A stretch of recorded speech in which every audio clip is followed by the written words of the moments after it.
What's up, guys? It's Devin. Welcome to a card show pickups video.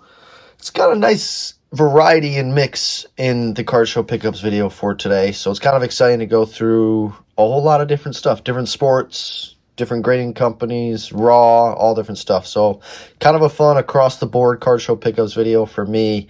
I was in Pittsburgh, or near Pittsburgh, I should say, in Pennsylvania for this card show. It was called the Pittsburgh Card Show. Technically, it was in Washington, Pennsylvania, which is pretty close to Pittsburgh.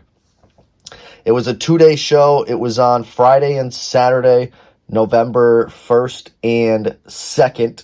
So it was a traveling trip. Mikey joined me for the show. I had 2 tables. This is the first time I had ever attended the Pittsburgh Card Show. Obviously, the times varied day by day. I think it was 3 to 7 on Friday and then 9 a.m. to 4 p.m.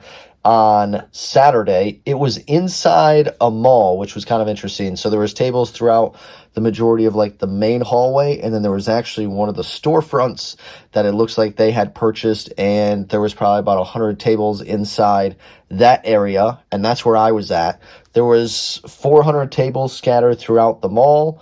Like I said, it was a 2-day show, and I had to travel. It was about a 6.5 hour drive from where I'm at in Michigan to the show specifically. I don't know if it's a show that I would go back and drive to set up at. I wasn't wildly successful in my purchasing ability, and the guys and people that I did the majority of my selling to were actually people that I deal with locally that had also traveled out for the show. So I don't think there was a ton of extra exposure on the buying and selling fronts by going to this show. So I'll have to reevaluate to see if it's actually worth it, because it ended up being close to $600 that I had to spend to get out to the show between hotel costs, show costs, food, gas, all that stuff. So it's a good chunk of money for not as much exposure as I was hoping for. So I'll have to evaluate and see. I wouldn't say it was a bad show. It just wasn't a home run show. So got to evaluate there.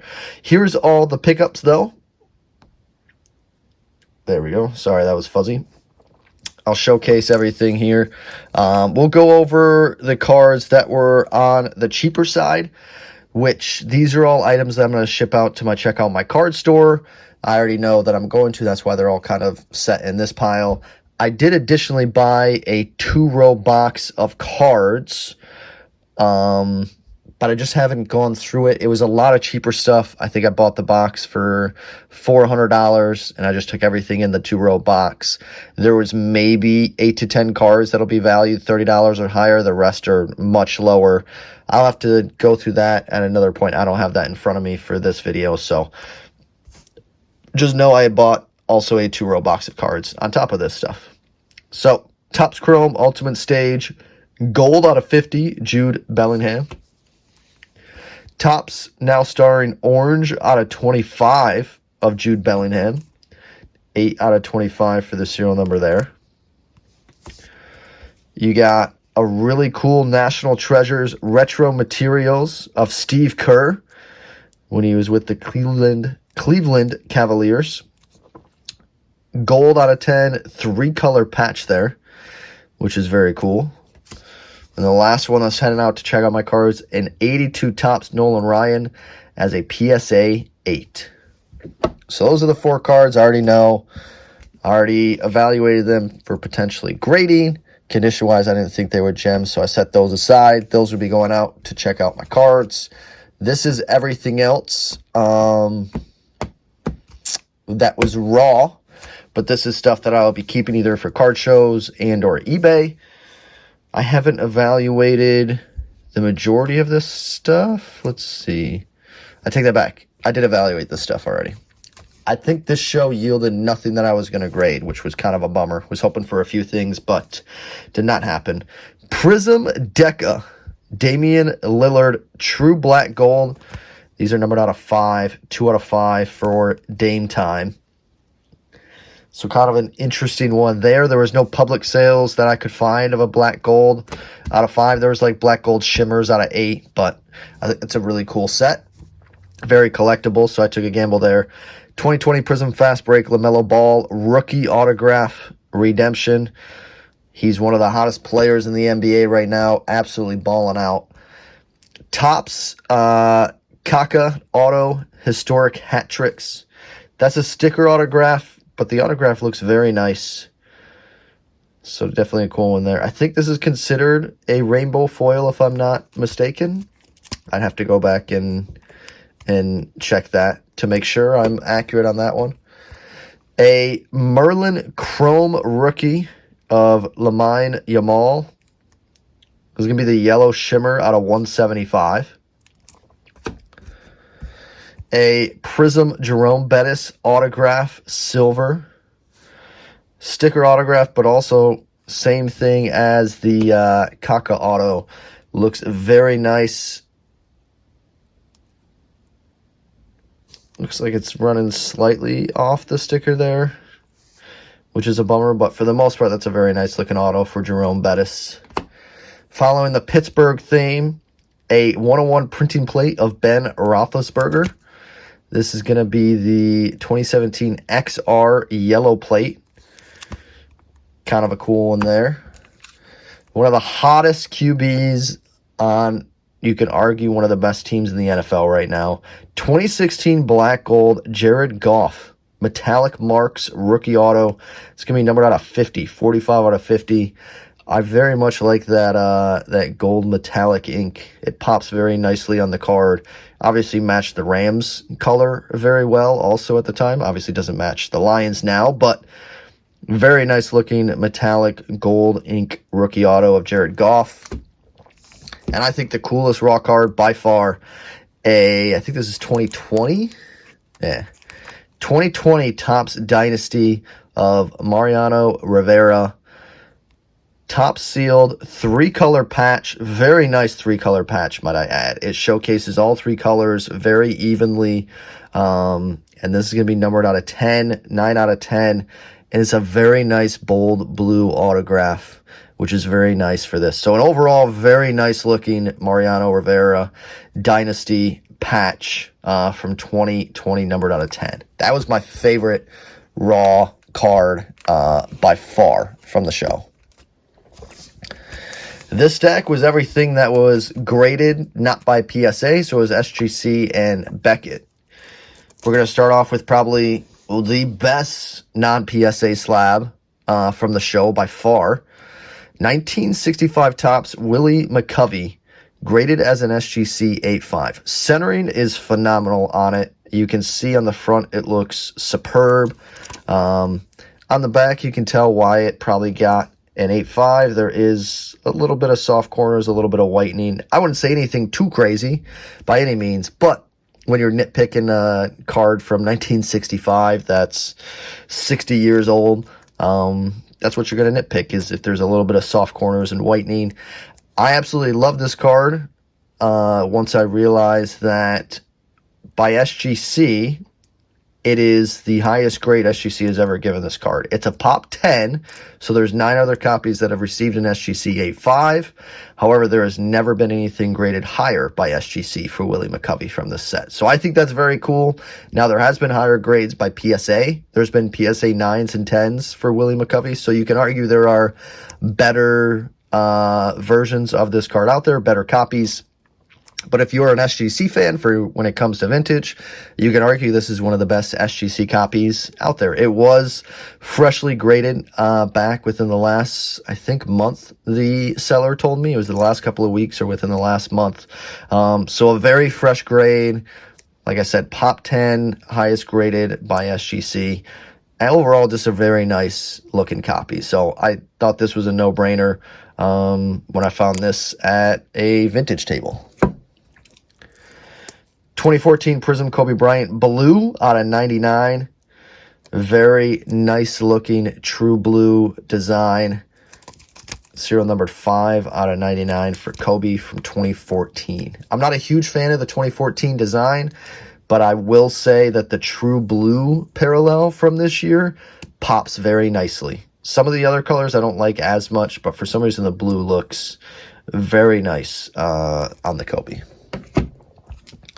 Jackson Holiday Auto 2024 Bowman Chrome Gladiators of the Diamond.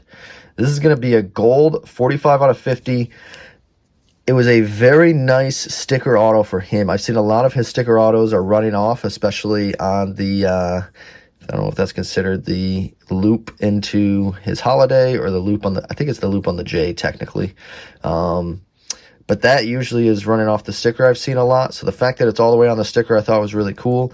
SGC 10 and then 10 on the auto too. So doubled 10s for the Jackson Holiday auto out of 50. Arguably one of the most valuable slabs that I got. There was one that was more valuable, but this one's pretty sweet. 2003 Topps LeBron James rookie BGS 9.5. However, it is 0.5 away from pristine, which is crazy. So crazy good subgrades, 210s, 295s, 10 on the centering, which is awesome. Just overall, very nice looking LeBron James rookie card. One of those that if you have, you know, the kahunas and you got, you know, the guts to crack this and send a PSA, probably one of those that has a chance to get a PSA 10. It's not something I would do personally. I like it in the BGS 9.5 True Gem Plus 0.5 away from pristine, but that's me. I picked this up in a trade, and there was a couple other cards that were picked up in trades also. And then the final non-PSA slab, a 1990 O-Pee-Chee Premier Jaromir Jagr rookie BGS 9.5. Now the final stack, all the PSA slabs. Some of the stuff was picked up in trade, and some of it was picked up in purchases. The majority was in trade, though. This was a trade card, 1993 Fleer Ultra, Power in the Key, Michael Jordan as an 8. Another trade. 2015 Select LeBron James Red Prism. Very cool, matching the Cavs color uniform there. So nice Cavaliers matching team color parallel. 10 on the grade, and these are serial numbered out of 149.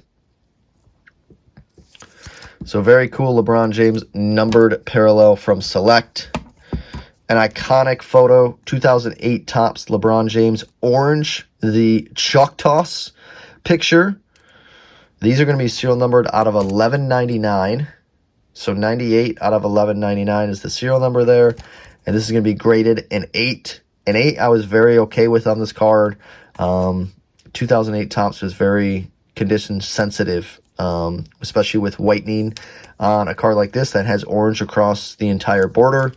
I was okay with that being an 8. I took that in trade. Also, this LeBron rookie I took in trade. 2003 Bowman Rookies and Stars as a 10. Very cool. Valuable rookie. LeBron James 10. The most valuable card from the show by far. And he's actually playing pretty well to start off the year. 2019 Select John Morant. This is the Premier level Neon Orange Pulsar. This is a first off the line exclusive parallel from the year. Prism, these are numbered out of 13. So 11 out of 13, which is crazy. It was one off of jersey number.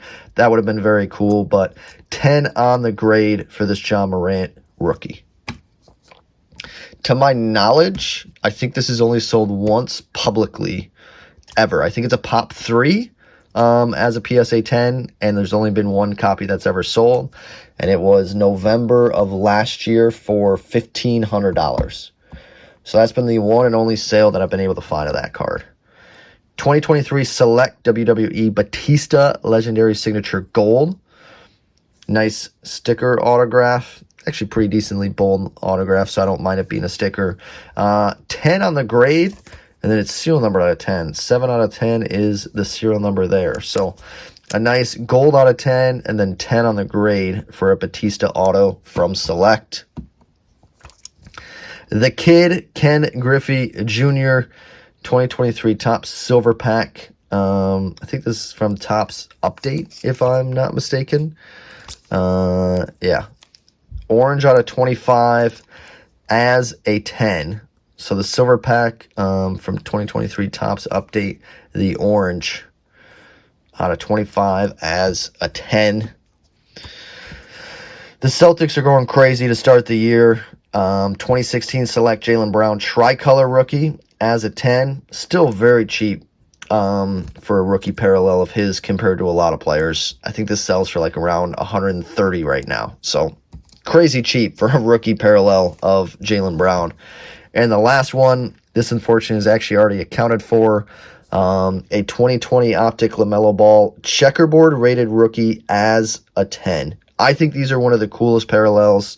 They don't get a ton of value love from the hobby. I just really like the card design.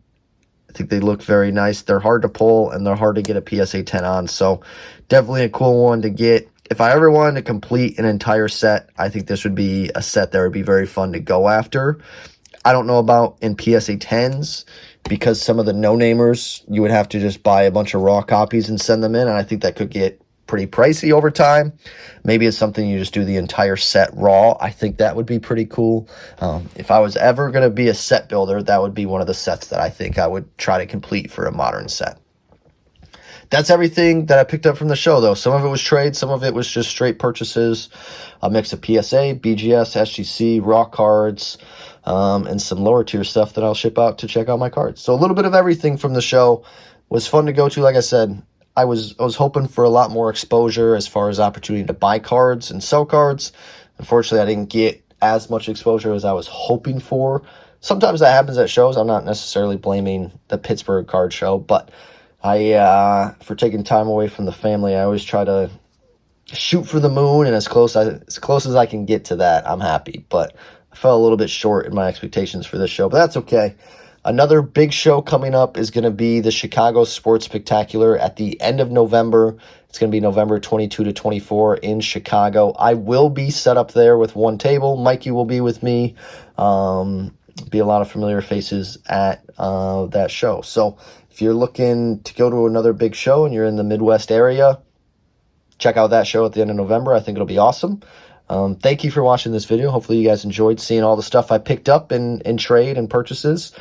Thank you. Everyone have a great day, and don't forget to smile. Later, guys.